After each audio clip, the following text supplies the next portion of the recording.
তো নমস্কার বন্ধুরা, চলে এসেছি আরও একটা নতুন রেসিপি নিয়ে। আজ বানাবো দেখুন সুজি দিয়ে একটা মজাদার টিফিনের রেসিপি। তো দেখুন বাচ্চা থেকে বুড়ো সবাই মানে খেতে পছন্দ করবে। তো দেখুন এখানে আমি 10 টাকার যে সুজির প্যাকেট হয় না, ওই একটা সুজির প্যাকেট নিয়েছি। নিয়ে সুজিটাকে দিয়ে এইবারে আমি এখানে একটা আলুকে ছাড়িয়ে রেখেছিলাম, আলুটাকে ছোটো ছোটো টুকরো করে দিয়েছি।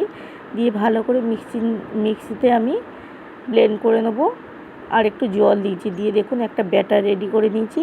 এখানে পরিমাণ মতো লবণ দিয়েছি আর সবজি দিয়েছি এখানে গাজর, ক্যাপসিকাম, আর এখানে দিয়ে দিয়েছি একটা টমেটো। দিয়ে আমি একটা ইনো দিয়ে দিয়েছি।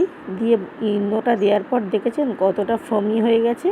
তো দেওয়ার পর আমি এইবারে ভালো করে মাখিয়ে নিয়েছি। নিয়ে এই যে দেখুন একটা আমি যে ফোড়ন দেয় যে ওই ওই ফোড়ন দেওয়ার মধ্যে আমি দিয়ে দিয়েছি একটু তেল দিয়ে। তারপরে আমি ওই ব্যাটারটাকে দিয়ে ভালো করে চাপা দিয়ে কিছুক্ষণ একটু সময় ধরে রান্নাটা করতে হবে। তো দেখছেন কত সুন্দর পারফেক্টভাবে হয়েছে। আপনারা চাইলে টক দই কিংবা সসের সঙ্গে এটা খেতে পারেন।